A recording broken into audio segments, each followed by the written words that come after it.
मुझे ये धमकियां बहरिया टाउन की तरफ से आई हैं, बड़ा क्लियर डेथ थ्रेट मिला है और अपना नाम बता के अपने नंबर से कॉल करके ये थ्रेट दिया गया है। तो थ्रेट आने लग गए हैं। क्या आपकी कोई पर्सनल भी मलिक रियाज से है कोई दुश्मनी या कोई इस तरह का मामला? मलिक रियाज जैसे लोग हैं वो अपनी ताकत का और अपनी इलीगली एक्वायर्ड वेल्थ का गलत तरीके से इस्तेमाल करके वो कानून पे हावी होते हैं। बट मुझे धमकियां इमरान खान या फराह गोगी की तरफ से नहीं आई, और क्योंकि ये प्लेन बहरिया टाउन का था तो शायद मलिक साहब ये नहीं चाहते थे कि उनका रोल जो इस स्टोरी के अंदर है और ये जो पूरा एक ये जो चोरी डकैती का जो सिलसिला हुआ है वो नहीं चाहते थे कि उनका रोल भी इसमें सामने आए। वो इसको इग्नोर भी कर सकते थे, लेकिन उनको मौका मिला। उन्होंने आपको ना सिर्फ सू किया है लीगल तरीके से, बल्कि आपको थ्रेट भी किया है। तो कोई पर्सनल कौन है जो बहरिया टाउन से लड़ सकता है? कौन है जो बहरिया टाउन के एक मामूली डायरेक्टर को भी फेस कर सके? ये बड़े कम आपको लोग मिलेंगे जो कि इनके साथ कानून के मुताबिक कार्रवाई की डिमांड करें। प्रोफेशनल तरीके से हम सहाफ़ी स्टोरीज करते हैं, इसका ये मतलब तो नहीं कि हमें जान की धमकियां दी जाएं। और कोई लोग इस मुल्क में अपने आप को अनटचेबल समझते हैं, कोई बिजनेसमैन अपने पैसों की ताकत में शायद वो इतने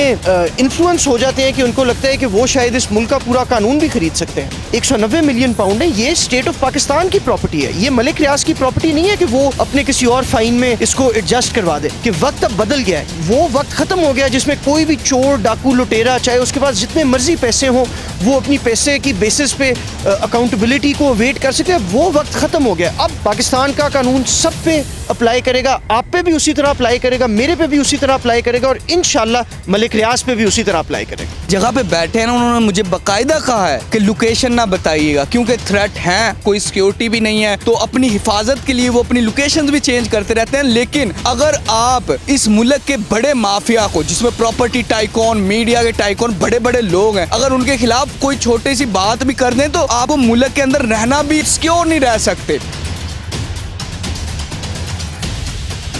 अस्सलाम वालेकुम नाज़रीन, आज मेरे साथ हमज़ा अज़हर सलाम मौजूद हैं, जो को फाउंडर भी हैं द पाकिस्तान डेली के और जर्नलिस्ट भी हैं और इन्वेस्टिगेटिव स्टोरीज़ करते हैं। नाज़रीन, अभी एक दो दिन पहले आप लोगों ने इनकी प्रेस कॉन्फ्रेंस भी सुनी होगी जो मलिक रियाज के रिलेटेड है, और तोशा खाना केस आप लोगों ने भी सुना होगा। उसका तोशा खाना इतना बड़ा केस था, उसका एक चंक किया था कि किस तरह ट्रैवल हुआ था, वो जो भी गिफ्ट था वो किस तरह ट्रैवल किया था उसने और किन के हाथों में किया था।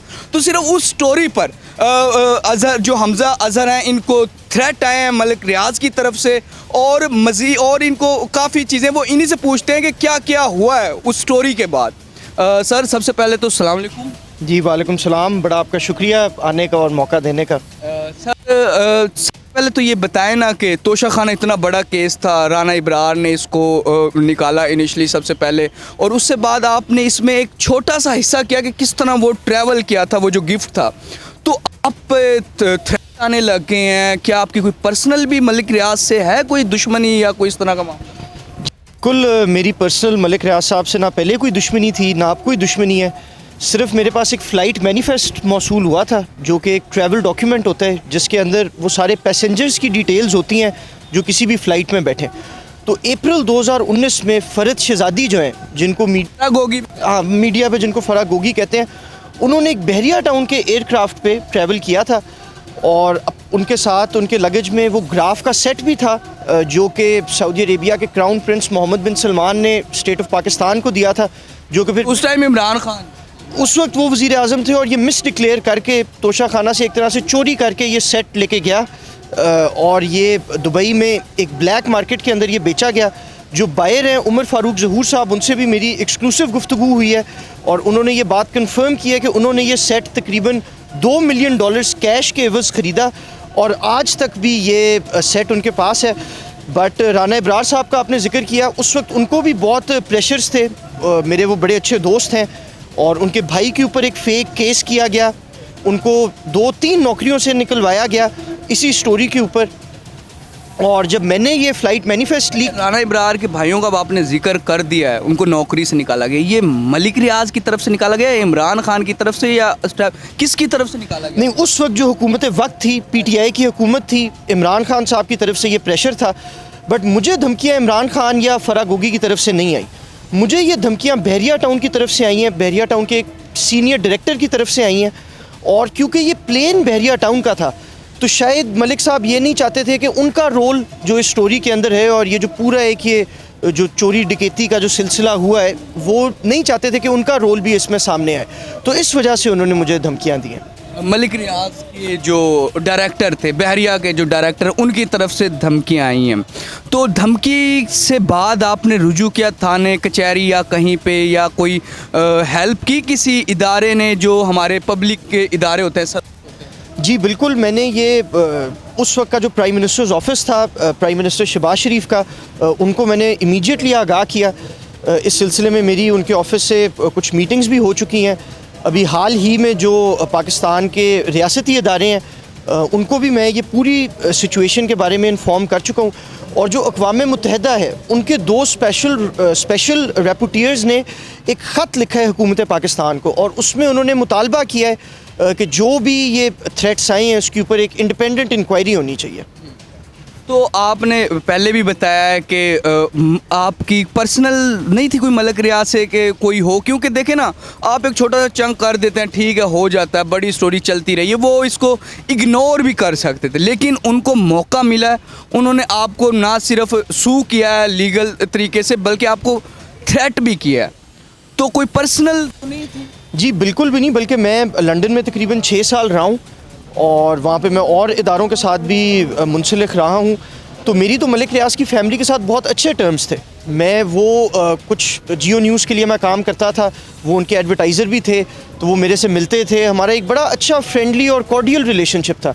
इसीलिए मैं भी बहुत सरप्राइज़ हुआ कि बहरिया टाउन ने इस तरीके से मेरे से बात की। और ये स्टोरी करने से पहले मैंने मलिक साहब के ऑफ़िस को रीच आउट किया था, मेरी रिसाई हो चुकी थी, और उन्होंने मेरे से ऑफ द रिकॉर्ड बात की, जो कि अब मुनासिब नहीं है कि मैं करूँ, लेकिन उन्होंने मुझे कॉमेंट देने से इनकार किया, जिसका मैंने एहतराम करते हुए मैंने वो स्टोरी की और मैंने लिखा कि they have refuse to comment on this story. तो ये प्रोफेशनल तरीके से हम सहाफ़ी स्टोरीज़ करते हैं। इसका ये मतलब तो नहीं कि हमें जान की धमकियाँ दी जाएं, और कोई लोग इस मुल्क में अपने आप को अनटचेबल समझते हैं, कोई बिजनेसमैन अपने पैसों की ताकत में शायद वो इतने इन्फ्लुएंस हो जाते हैं कि उनको लगता है कि वो शायद इस मुल्क का पूरा कानून भी ख़रीद सकते हैं। आपने कहा कि मलिक रियाज के जो करीबी लोग थे, आप जब लंदन में रहते थे तो उनसे अच्छी यारी दोस्ती जो भी था आपका, क्या अब जो ये सारा मामला बन गया है, जो हो गया, उससे बाद उनसे कांटेक्ट हो के कोई बात को रफ़ा दफ़ा करने की कोई हुई है कि नहीं? क्योंकि आपके दोस्त भी हैं, मलिक रियाज के भी करीबी हैं, तो बात जहाँ भी दरमियान में ख़त्म हो सके, इस तरह का कोई मामला हुआ है? जी बिल्कुल, जो म्यूचुअल कॉन्टैक्ट्स हैं वो कोशिश कर रहे हैं कि ये मामला पीसफुली हल हो, लेकिन मेरी तो सिर्फ एक डिमांड है कि जो पाकिस्तान के कानून के मुताबिक जो कार्रवाई होनी चाहिए वो होनी चाहिए, और जो जस्टिस है वो ब्लाइंड है, वो ये नहीं देखता कि कोई शख्स बहुत ताकतवर है या बहुत अमीर है। कानून की नज़र में सारे बराबर हैं। बेशक मैं एक सहाफ़ी हूँ, एक गरीब आदमी हूँ, मलिक साहब से अगर मेरा कंपैरिजन किया जाए तो मेरे पास उनके करीब भी वेल्थ नहीं है और पावर नहीं है और इन्फ्लुएंस नहीं है, लेकिन कानून की नज़रों में हम सारे बराबर हैं।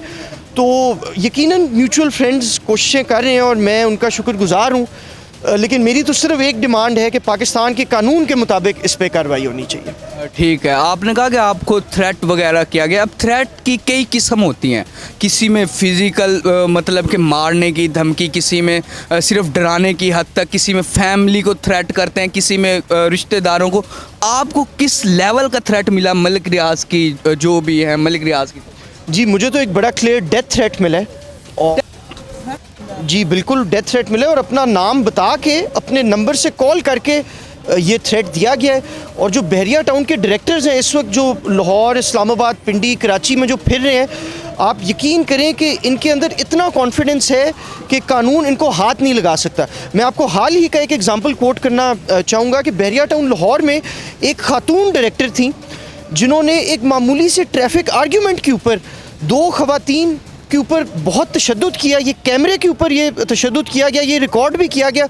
उसके बाद जब ये मामला पंजाब पुलिस के पास गया तो पंजाब पुलिस ने बजाय कि वो बहरिया टाउन के डायरेक्टर पे कार्रवाई करते, उन पे FIR काटते, उन्होंने उन 2 बेचारी ख़वातीन पे प्रेशराइज़ किया कि आप ये स्टोरी करें और आप ये मामला रफ़ा दफ़ा करें।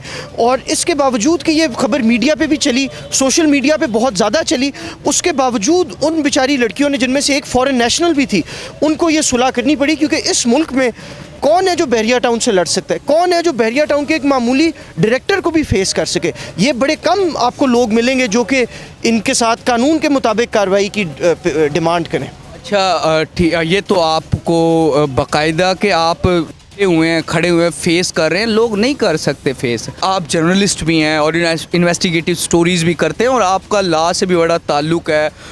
आपको क्या लगता है पाकिस्तान जैसे मुल्क में क्या कानून कमज़ोर है, लॉ कमज़ोर है, या ये जो मलिक रियाज जैसे बड़े पावरफुल लोग हैं ये मजबूत ही ज़्यादा हैं? आपको क्या लगता है?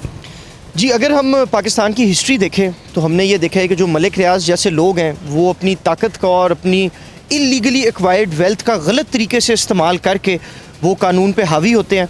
अभी हमने देखा कि उन्होंने बहरिया टाउन कराची की तरफ से सुप्रीम कोर्ट का 460 अरब रुपए के फ़ाइन को एक्सेप्ट किया, लेकिन इस फ़ाइन का 1 रुपया भी उन्होंने सुप्रीम कोर्ट को नहीं दिया। अब्दुल कादिर ट्रस्ट केस की बात ये भी इससे इन्वॉल्व है क्योंकि इन्होंने अपना एक 190 मिलियन पाउंड का बरतानिया की नेशनल क्राइम एजेंसी का फ़ाइन इस सुप्रीम कोर्ट फ़ाइन में एडजस्ट करवाया इमरान खान की हुकूमत को यूज़ करते हुए, और इसके एवज़ में उन्होंने उनको अल कादिर ट्रस्ट में कई 100 कनाल ज़मीन दी। तो बरतानिया का जो NC है उनसे भी मेरी बराह रास्त बात हुई है इन राइटिंग, और उन्होंने मुझे बताया है कि ये जो 190 मिलियन पाउंड है ये स्टेट ऑफ पाकिस्तान की प्रॉपर्टी है, ये मलिक रियाज की प्रॉपर्टी नहीं है कि वो अपने किसी और फ़ाइन में इसको एडजस्ट करवा दे, लेकिन ये इमरान खान की हुकूमत को गलत तरीके से इस्तेमाल करके उन्होंने ये किया है। लेकिन अगर हम आज के हालात देखें तो मेरे ख्याल में अब वक्त बदल रहा है, अब रियासत चेंज हो चुकी है।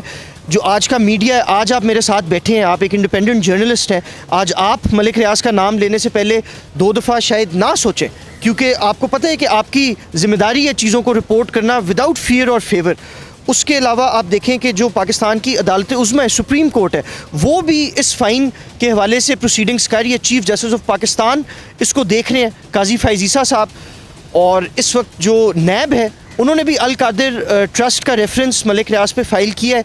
तो ये सारी चीज़ें एक सिग्नल करती हैं, एक निशानदही करती हैं कि वक्त अब बदल गया है। वो वक्त ख़त्म हो गया जिसमें कोई भी चोर, डाकू, लुटेरा, चाहे उसके पास जितने मर्जी पैसे हों, वो अपनी पैसे की बेसिस पे अकाउंटेबिलिटी को वेट कर सकते हैं। वो वक्त ख़त्म हो गया। अब पाकिस्तान का कानून सब पे अप्लाई करेगा, आप पे भी उसी तरह अप्लाई करेगा, मेरे पे भी उसी तरह अप्लाई करेगा, और इंशाल्लाह मलिक रियाज पे भी उसी तरह अप्लाई करेगा।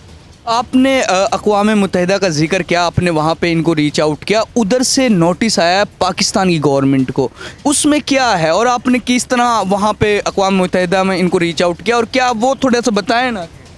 जी बिल्कुल, मैं लंदन में भी रिपोर्टिंग करता रहा हूँ, तो ओवर द इयर्स मेरे कुछ इंटरनेशनल कॉन्टैक्ट्स भी बने, अक़वाम मुत्तहिदा के साथ भी मैं थोड़ा बहुत उनकी चीज़ों को रिपोर्ट करता रहा हूँ एट द पाकिस्तान डेली। तो उन्होंने ये लेटर लिखा है, उनकी 2 स्पेशल रेपुटियर्स ने, आयरीन खान और मैरी लॉलर ने, इन्होंने गवर्नमेंट ऑफ पाकिस्तान से ये डिमांड की है कि जो मेरे ख़िलाफ़ थ्रेट्स हैं उनकी वो एक पूरी इन्वेस्टिगेशन करें कि ये थ्रेट्स क्या हुई और उन्होंने इस पर क्या एक्शन लिया। और उन्होंने ये भी डिमांड किया है कि हुकूमत पाकिस्तान मुझे तमाम सिक्योरिटी ऑफ़र करे और ये इंश्योर करे कि मलिक रियाज या उसकी तरफ से कोई भी शख्स मेरे ऊपर कोई हमला ना कर सके।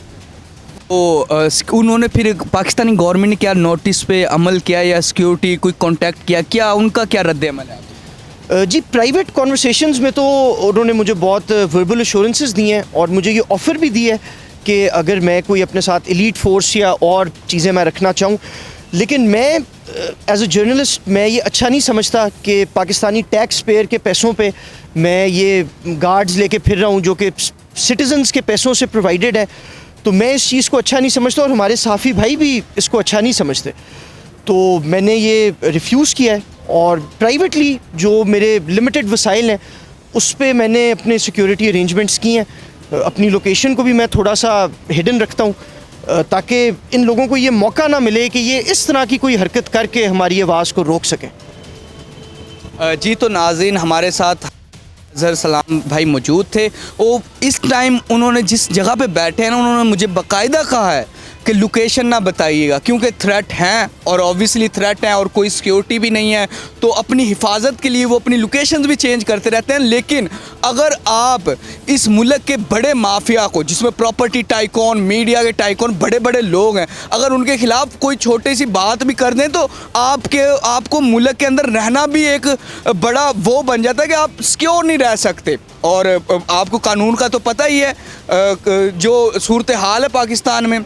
लेकिन बहरहाल हम ये छोड़ते हैं हुकूमत वक्त पर और बाकी हमें उम्मीद है कि हमज़ा भाई को इंसाफ मिलेगा। फ़िलहाल के लिए मुझे इजाज़त दें, खुदा हाफिज़।